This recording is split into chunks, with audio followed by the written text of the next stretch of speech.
sont déjà sur place, mesdames. Mamie, il est là, c'est donc vous qui allez prendre en charge ce live magazine. Et nous allons parler également avec Halima Gadji. Nous allons revenir bien sûr sur votre carrière d'actrice, mais surtout de votre carrière d'influenceuse sur les réseaux sociaux, puisque vous êtes particulièrement populaire. Aujourd'hui, en Afrique, avec une Afrique qui se développe. Et je rappelle que ce live magazine est bien entendu sponsorisé par Liquid Intelligence Technologies. Et mesdames, avant de vous accorder la parole, pouvons-nous saluer de vos applaudissements la présence de l'honorable président du Sénat qui est avec nous aujourd'hui. Est-ce que nous pouvons faire mieux que ça, s'il vous plaît? Honorable président, merci d'être avec nous et surtout merci de participer justement à cette session qui est animée par deux femmes, qui est menée par deux femmes. Et tout à l'heure, une fois qu'elles auront terminé, au terme de leur échange, nous allons également vous accorder la parole afin que vous puissiez vous exprimer à l'ensemble de ces femmes qui sont là aujourd'hui dans le cadre de Level Up. Merci. Mesdames, vous avez la parole. Merci. Encore une fois, mesdames et messieurs, bonjour. Grâce à Level Up Makutano, eh bien, nous avons ce plaisir, cette grâce d'avoir Amila Djabi ici avec nous, Gadji. Elle est sénégalaise, elle est marocaine, elle est algérienne. C'est une dame qui vit dans le monde du cinéma, et de la télévision aussi. Elle est actrice, elle est mannequin. Et l'Afrique, le Congo démocratique Kinshasa, l'a découverte au travers de la très célèbre série Maîtresse d'un homme marié. Halima Gadji nous fait donc cet honneur dans ce live magazine qui va commencer tout de suite. Ça, c'est ce que nous savons d'elle. En fait, l'autre facette de Halima, nous allons la découvrir tout de suite tantôt. Elle va nous parler d'une expérience, de son expérience, une expérience inédite. Et à travers cette expérience, nous allons découvrir une autre facette de sa personnalité. Elle va nous parler, mais sûrement pas du mannequinat, encore moins d'une nouvelle série télévisée qui s'intitulerait Nous d'un homme marié. Non, je ne pense pas. En fait, Halima va briser un tabou, parler de quelque chose qu'on ne livre pas facilement, surtout que c'est sa propre expérience. Halima Gadji, fille de Sénégal, sois la bienvenue ici en Afrique, à Kinshasa, au Congo démocratique, à Makutano. Et là, je te donne la parole pour nous parler de ce que tu as personnellement vécu, la santé mentale. Assalamu alaikum. Bonjour, je suis très contente d'être là parmi vous. Kinshasa était un pays que j'ai découvert juste par la musique, par la télé. Et aujourd'hui, je suis là parmi tant de femmes fortes. J'aimerais remercier Nicole de m'avoir invitée pour la première édition de Level Up et j'espère que ce ne sera pas la dernière. D'abord, je vais parler du mois d'octobre qui est pour moi un mois béni à mes yeux. Mon père est né le 10 octobre, ma mère est née le 11 octobre, ma fille est née le 7 octobre. Et voilà que madame est née le 17 octobre. Et octobre, on ne peut pas parler d'octobre sans parler de octobre rose. Ce qui fait qu'aujourd'hui je suis en rose et je porte le signe du cancer du sein. Quand on parle du cancer venant de la femme, j'aimerais parler du cancer du sein, col de l'utérus et tous les cancers qui peuvent atteindre la femme. Octobre aussi est le mois de la santé mentale, qui est un sujet que j'aborde fièrement, parce que la santé mentale est vue en Afrique comme une maladie de blanc, une maladie de sorcellerie ou bien de maraboutage, alors que la santé mentale est primordiale, surtout chez la femme. J'en ai parlé sur mes réseaux sociaux, parce que je suis atteinte de maladie mentale depuis l'âge de 11 ans, je suis dépressive chronique. Et j'ai été internée à l'hôpital psychiatrique, j'ai pris des antidépresseurs. Quand j'en ai parlé sur les réseaux, j'ai suscité beaucoup de polémiques. mais aussi le cyberharcèlement. Les gens ne m'ont pas raté à me dire que oui, c'est parce que je suis faible, que je n'ai pas une mentalité forte et que je pouvais ne pas en parler parce que en Afrique, on nous éduque à être fort et à ne pas avoir d'émotion. Et on ne peut pas vivre sans émotion. Donc c'est mon sujet aujourd'hui et j'aimerais beaucoup en débattre. Alors, Halima Gadji, la dépression chronique, quels sont les signes? Comment on le reconnaît? Toi, tu vis ça depuis l'âge de 11 ans, c'est ce que tu as dit. Alors, comment on reconnaît ces signes les signes de cette dépression? Alors, moi, ma première dépression, c'était à l'âge de 11 ans, suite à un choc émotionnel. J'avais redoublé la classe de CM1 et non seulement j'ai redoublé, mais pour les mêmes résultats. Et le prof a dit à ma sœur de dire à ma mère de me garder à la maison, de m'éduquer un peu plus le temps que j'atteigne un âge de me marier et de fonder une famille, que ma mère n'allait qu'à m'apprendre à faire la cuisine et le ménage parce que je ne servirais absolument à rien. Et à partir de ce moment, le mariage est devenu un trauma pour moi. J'avais tellement peur parce que pour moi, le mariage, c'est une prison et que j'allais être condamnée à vie. Donc suite à ça, j'ai chopé ma première dépression qui m'a poussée à une tentative de suicide. Et à partir de ce moment, je suis devenue chronique. Je suis devenue sensible à tous les jugements, à tous les regards. Et comme tous les parents, ma mère voulait tellement que je réussisse à l'école que je me forçais à aimer l'école alors que je n'aimais pas ça. Parce qu'à l'âge de 8 ans, déjà, quand j'ai reçu ma première gifle qui m'a tellement fait mal, j'ai dit à ma mère de me sortir de l'école et de m'inscrire dans une école d'art. Et voilà, c'est à partir de ce moment que l'école est devenue un cauchemar. À force de redoubler, j'étais devenue la plus grande de la classe. Donc j'ai subi plein d'harcèlements sexuels venant des profs qui n'hésitaient pas à me pincer les fesses, les seins, à me dire que j'étais la plus vieille de la classe, que je n'étais qu'à bonne à être mariée. Et suite à ça, je suis devenue chronique. J'arrêtais pas de prendre des antidépresseurs, j'arrêtais pas de... je suis allée dans le marché noir pour acheter des médicaments qui pouvaient me soigner et je n'ai fait que flanquer ma santé. Donc pour moi, être actrice, c'était un moyen pour moi de cacher ma vraie identité de cette fille cinglée. Et quand je jouais, j'oubliais juste qui j'étais et tous mes problèmes. Donc les premiers signes d'une dépression, ça peut être plusieurs. Ça peut être un manque de sommeil. Je pouvais rester 2 à 3 jours sans dormir. L'anxiété, la peur, le fait de pleurer tout le temps. Pour un rien, tu pleures. Tu as peur des gens. Tu as des réactions que les autres n'ont pas. Tu as peur du public. Et sans suite. C'est une vie de trouble. Oui, c'est un trouble mental que tu as. Tu peux être claustrophobe. Il y a plein de phobies que les gens dépressifs ont. Et malheureusement, la plupart d'entre eux se cachent derrière un make-up, derrière une perruque, derrière un masque pour ne pas qu'on découvre leur vraie identité. Là, on a Halima Mannequin, super actrice. Comment tu t'en es sortie au regard de tout ce que tu as vécu? Qu'est-ce qu'il faut pour briser cette dépression et se dépasser, devenir celle que tu es aujourd'hui? Qu'est-ce que tu as fait? Il faut en parler. Il faut en parler et dénoncer l'harcèlement vis-à-vis des gens, je dirais pas faibles, des gens qui ont des émotions, qui montrent leurs émotions, mais surtout aussi consulter un médecin, un psychologue ou bien un psychiatre. Moi, j'ai eu la chance d'être soignée, mais la santé mentale coûte extrêmement cher en Afrique. Les assurances ne couvrent pas la santé mentale. Et les hôpitaux, le traitement peut être très cher. C'est pour ça que la plupart du temps, les parents qui n'ont pas les moyens de soigner leurs enfants, les enfants finissent dans la rue, totalement fous. Parce qu'il faut faire une différence entre la dépression et la folie.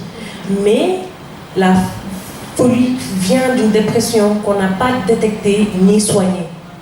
Malheureusement, on ne soigne pas tout à fait la dépression. On va bien. mais on ne se soigne pas totalement de ça. Alors, il y a une question que Madame Pierrette Mbombo m'a soufflé avant de commencer. Elle est née le 17 octobre. Donc c'est ça. Alors, elle voulait savoir la très célèbre série, jusqu'à peu là. Oui. Oui, avec tout ce que tu as dit, comment tu t'es retrouvée dans cette série-là au regard de tout ce que tu vivais comme anxiété, dépression, etc., etc. Comment ça s'est passé? Il faut savoir que j'ai une carrière depuis 2013. J'ai commencé ma carrière depuis 2013 et avant Maîtresse d'un homme marié, j'ai fait une série à succès qui a été primée au FESPACO et à plusieurs festivals, Tondowondo, Saho et Mangan, la série Renaissance, CB 2.0. J'ai fait des longs métrages américains, canadiens, sauf que ces produits sont sortis à l'international et pas à l'intérieur. Donc Maîtresse d'un homme marié, mon rapport avec cette série, c'était d'abord une chronique sur Facebook que je suivais. La scénariste est une bonne amie depuis très longtemps. Donc je l'ai soutenue pendant 5 ans ou plus que ça avant qu'elle ne trouve une boîte de production qui puisse réaliser la série. Parce qu'on a frappé à toutes les portes à l'époque et les gens ne croyaient pas à cette série jusqu'à ce qu'on trouve la boîte de production Marodi. Au début, moi, le rôle de Marème Dial, c'était un rôle que je n'assumais pas vraiment. Je voulais le rôle de Raki, qui se rapprochait un peu de ma vie, et finalement, je prends le rôle de Marème Dial. J'adopte le personnage de Marème Dial parce que c'est une femme forte, hautaine et juste libre, le contraire de moi. Donc j'ai eu le plaisir de jouer son personnage parce que je me libérais de ma personne. Et je n'ai pas fait attention parce que j'ai tellement bien joué ce rôle que les gens n'ont pas su faire la différence entre mon identité et le personnage. Donc voilà. Alors, les dames qui mêlent la copie, on peut déjà avoir le micro pour le passer auprès du public, toutes ces guerrières qui découvrent une guerrière, qui sont des sœurs, Alima, qui ont des questions à poser par rapport à cette expérience inédite que tu as vécue toute ta vie, la santé mentale. Tu t'en es sortie et la meilleure façon de s'en sortir, c'est d'en parler. Il ne faut pas en faire un sujet tabou. Comme tu l'as dit tout à l'heure, souvent en Afrique, c'est lié à la sorcellerie, au maraboutage. Alors, ce n'est pas le cas. Il faut juste en parler et ça va très bien se passer. Alors, Christelle, tu peux nous aider pour le micro. Et tout à l'heure, Alima m'a dit que Alima, en fait, c'est le diminutif de Alimatou. Alimatou, oui. Alimatou, une très célèbre chanson de Franco, l'homme au Macchiadi, que tu n'as pas connu. Hein. Il est mort il y a 32 ans. Oui, et j'ai 32 ans. Ah Franco a célébré Alima. Dans Alimatou, une vieille chanson de plus de 40 ans en fait. J'aimerais aussi dire que quand j'ai parlé de la santé mentale, autant les gens m'ont agressé sur les réseaux, mais autant aussi beaucoup de gens sont venus me parler. Des psychologues, des psychiatres m'ont énormément remercié d'être un personnage public et d'en parler, parce que, encore une fois de plus, les gens n'osent pas parler. Tout le monde peut dire j'ai le cancer, mais tout le monde ne peut pas dire que je suis dépressif, parce qu'ils ont peur d'être jugés et pointés du doigt. Suite à ça, sur les réseaux sociaux, beaucoup de femmes sont venues se confier à moi. Certaines même ont créé des faux comptes pour ne pas que je voie leur vraie identité, parce que c'est des femmes qui occupent des postes supérieurs dans des entreprises, ou bien des gens très influents qui ne voulaient pas qu'on les découvre et qui m'ont dit que le courage que j'ai eu d'en parler, eux, ils n'en ont pas. À la place de parler, eux, ils se cachent derrière un parfait make-up, derrière des matériels chers ou bien une vie de luxe pour ne pas qu'on les juge, mais que eux aussi, ils sont énormément affectés. Et ce que j'ai aimé dans la série Maîtresse d'un homme marié, c'est qu'à la place de faire la promotion d'un marabout, on a fait la promotion d'un psychologue. Parce qu'il faut savoir que en Afrique, le marabout remplace toujours le psychologue. On a un problème, on va avoir un marabout qui, lui, va encore plus nous plonger. Tu vas avoir un marabout qui va te dire « Ah, tu es marabouté par ta belle-mère, par ta belle-sœur, ou bien ton ennemi est dans ton entourage, elle est grande, elle est claire, elle a un signe. » Et pourtant, dans notre entourage, on a une personne qui ressemble à ça. Et voilà, donc, franchement, ça suscite beaucoup de haine. Je suis contre moi, toutes ces lanceuses de Cori, tous ces marabouts. Enfin, je ne dis pas que ça n'existe pas en Afrique, mais il faut vraiment qu'on arrête de croire que notre ennemi est toujours quelqu'un de notre entourage. On a toujours besoin d'un bouc émissaire, alors qu'on souffre d'un trouble depuis notre enfance. Quand vous souffrez d'un trouble depuis votre enfance, ça peut exploser à n'importe quel moment. Ça peut exploser à l'âge de 30 ans, 40 ans ou 45 ans. Je parle à plusieurs personnes sur mes réseaux qui viennent me raconter ce qu'ils ont subi dans leur enfance. Et ils n'ont jamais pu parler.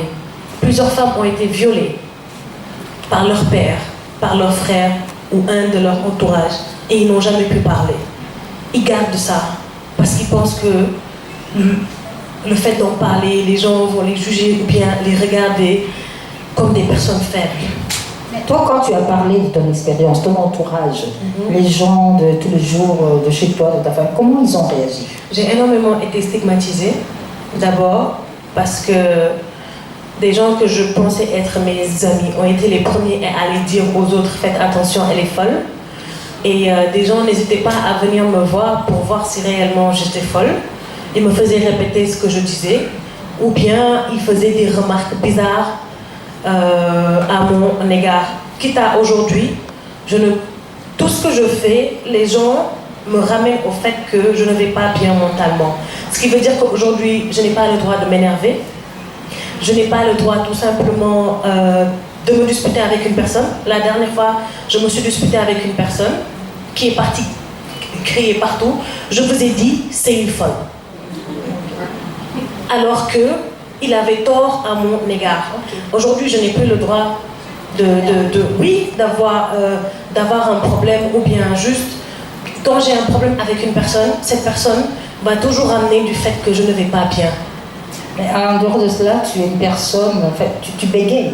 Oui. Et très souvent, c'est des personnes très, très susceptibles. Oui. Oui. Comment on va gérer tout ça? Parce que tu ne peux plus, alors que naturellement, tu dois aussi. En fait, mon bec est dû à beaucoup de traumas aussi. Moi, j'ai commencé à parler à l'âge de 3 ans. Et je me rappelle, j'ai appris à répondre. Je n'ai pas appris à parler. La première fois que j'ai parlé, j'ai répondu. Okay. Donc, c'est pas comme un enfant qui commence à apprendre à parler, papa, maman. Non. Je suis née, c'était à la période où mes parents étaient en plein divorce.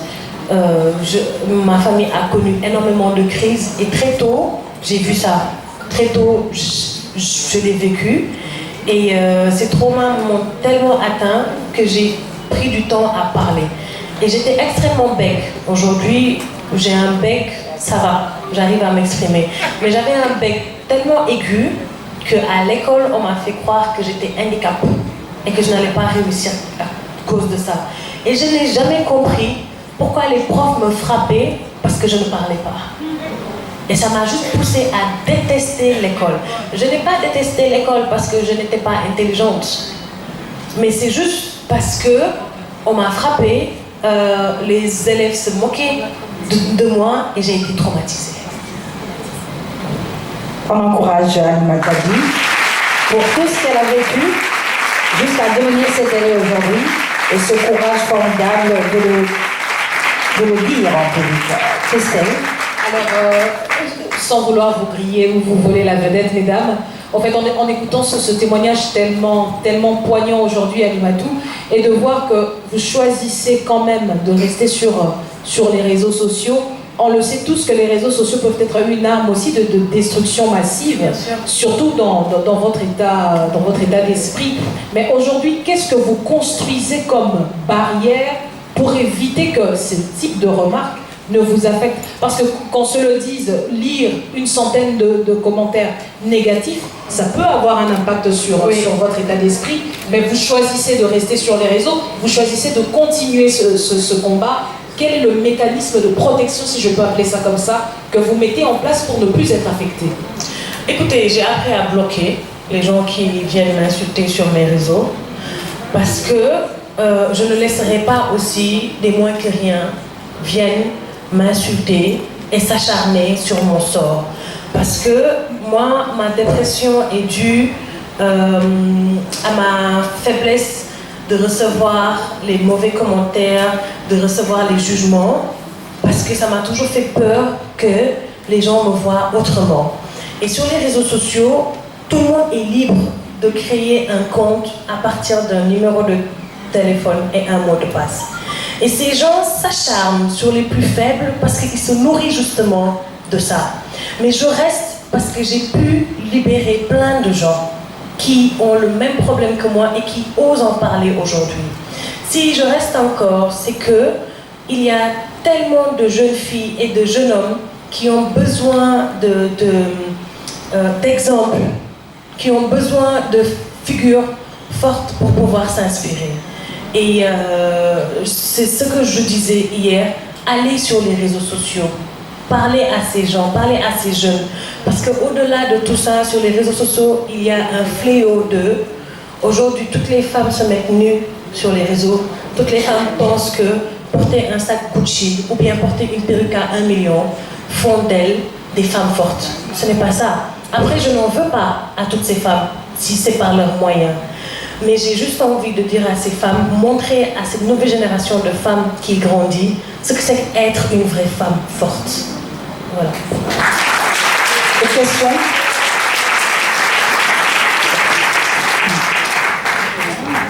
Madame est ici. Oui, donnez le micro. Bonjour, je m'appelle Salomé Massamouna, je suis counselor. Je pense que l'équivalent en français, ça doit être thérapeute. J'ai fini mes études de psychologie cette année et je suis revenue au pays. Alors j'essaie d'intégrer en fait le fait que les gens puissent comprendre c'est quoi la santé mentale. Quand on parle de santé mentale, il y a la dépression, il y a l'anxiété, il y a la panique, etc., beaucoup de choses. Et je sais que vous vivez au Sénégal, si je ne me trompe pas, je ne suis pas tellement familier. En Côte d'Ivoire. Côte d'Ivoire. Et comment vous faites en fait, à part les réseaux sociaux pour en parler? Parce que comme vous avez dit à l'école, vous avez eu du mal avec les professeurs par exemple, mais ici un truc que moi j'essaie de faire, d'initier, disons, d'avoir des psychologues à l'école. Mais une fois que quand on va en parler, c'est directement, non mais ça c'est des maladies, comme on dit ici, des blancs. Donc du coup, ça ne marche pas ici. Mais comment vous faites, en fait, comment vous vous y prenez en Côte d'Ivoire? Parce que j'ai de l'expérience à l'extérieur, mais pas ici. Donc du coup, j'aimerais juste savoir comment vous vous y prenez, à part les réseaux sociaux. Alors, d'abord, ce que je fais, c'est j'arrête pas d'aller chez tous les corps de la santé mentale, en commençant par le ministre de la Santé, pour qu'il puisse rendre, la santé mentale accessible à tout le monde, parce encore une fois de plus, c'est très cher. Moi, j'ai été internée à l'hôpital psychiatrique, hôpital principal, pavillon France, et rien que ma chambre coûtait 25 000 par jour. Ça n'a rien à voir avec les soins. Et c'est extrêmement cher. Toutes les personnes qui étaient internées à l'hôpital psychiatrique étaient des enfants d'eux, des gens qui travaillent dans le gouvernement, mais les personnes lambda, la société elle-même, n'a pas ce privilège. C'est pour ça qu'après la société va vers tout ce qui est la magie noire, le maraboutage, parce que c'est moins cher, et puis là-bas on te fait croire que votre enfant est possédé. Moi, ma mère, plusieurs personnes sont venues la voir pour lui dire que ta fille est possédée par un diable qui l'empêche de se marier, qui l'empêche d'avancer, que si tu ne la soignes pas, cet esprit va la tuer, qu'il fallait payer des têtes de bœuf, des têtes de mouton. Mais heureusement que ma mère est plus consciente que ça. Avec ma famille, ils ont juste décidé de m'interner à l'hôpital psychiatrique. Et ce que je fais, c'est je vais vers les ONG, je vais vers le ministère de la Santé pour leur supplier de rendre la santé mentale moins chère et accessible à tout le monde. Le micro, madame. Merci, je réponds au nom de Déborah Nyamuga Bossimire. Je vous remercie d'abord. Premièrement, j'aimerais bien vous appeler Mara. Vous faites un grand travail. Le matin, je disais à ma soeur qui est à mes côtés, que je dois voir Mara pour lui demander de ne pas laisser ce qu'elle fait. Elle doit continuer à parler aux jeunes. Le travail que vous faites sur les réseaux avec les jeunes, vous faites un grand travail que le parent n'arrive pas à faire. Il y a beaucoup d'enfants qui ne savent pas exprimer ce qu'ils ressentent ou ce qu'ils vivent à l'école ou dans les entourages à leurs parents. Oui. Parce qu'il y a beaucoup de questions des petites questions qui restent tabou vraiment. J'ai aimé une fois, on suivait La femme d'un homme marié, votre série, avec ma mère, et ma mère me dit, elle me rappelle une histoire et elle commence à me raconter facilement l'histoire. Et moi j'ai aimé, j'ai dit ouais, ma mère s'ouvre, parce que ma mère elle est trop dure. C'est vraiment une femme forte. Et c'est un bon travail que vous faites. Et je vous recommande, s'il vous plaît, de créer une ONG. Et cette ONG va vous aider, au fait, à récolter des fonds pour soigner les personnes qui sont de malades mentales et encadrer les jeunes. C'est très important. Merci. Bien sûr, merci beaucoup. Merci. Une autre question? Madame est ici, voilà, merci. Bonjour, c'est Betty Nyanda, médecin traitant. Ma question, c'est, je voudrais savoir à quel moment vous avez trouvé le courage de vous lancer dans la vie d'actrice et laisser de côté votre problème médical.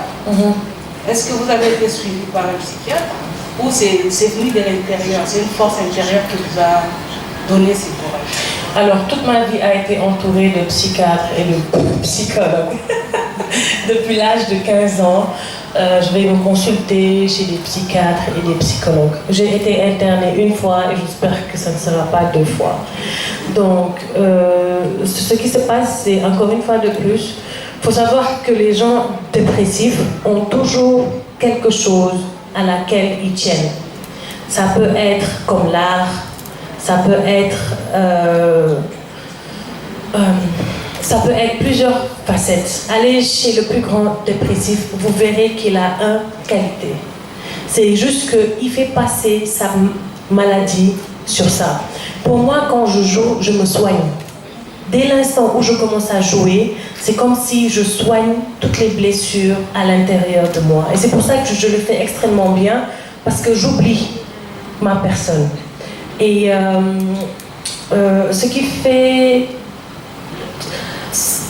qu'aujourd'hui, je parle à beaucoup de jeunes sur mes réseaux, c'est parce qu'ils n'ont personne à qui se confier. Souvent, ces enfants viennent d'une famille très compliquée, avec des parents divorcés, avec une mère qui n'est pas présente, avec des frères agressifs, ou bien je parle aussi à plusieurs femmes qui, eux, ont chopé la dépression à cause d'un divorce, à cause d'une grossesse ratée, des étudiants qui sont allés à l'université, 10 ans d'études, tu sors avec un diplôme, tu ne trouves pas de travail, tes parents te mettent une pression. Tout ça, c'est des pressions qui peuvent t'amener des dépressions. Et voilà, j'espère que j'ai répondu à ta question. Halima Gadji, jouer c'est une thérapie pour toi? Oui. Alors pour ce qui est de ta carrière, là maintenant à Kinshasa, qu'est-ce qui vient après? On attend quelque chose après la maîtresse de nos maris. Bien sûr, je sais que beaucoup de gens ont hâte que je revienne devant la caméra et justement j'ai été choisie pour une série Canal, pour une très grande série. Ça sera peut-être l'un de mes plus grands rôles et je vous promets que autant vous avez aimé Marème, autant vous aimerez mon nouveau personnage. Mesdames et messieurs, c'était Halima Gadji, actrice mannequin, sénégalaise, marocaine, algérienne. Elle vit à Abidjan. C'est une véritable fille de l'Union africaine. Et elle est au pays où le président est le président de l'Union africaine. Bienvenue. Merci et beaucoup. sois encore une fois à l'aise grâce à Makutano, avec qui on a pu apprécier, échanger cette expérience personnelle que tu as vécue. Merci encore. Merci beaucoup. Je rajouterai juste une dernière chose. C'est il y a des gens qui sont dans les assurances ou dans la politique ici, monsieur. Le président du Sénat. Il est mis en copie là. Vas-y. Faites en sorte, s'il vous plaît, que la santé mentale puisse être bénéfique et accessible à tout le monde, s'il vous plaît. Merci. Merci.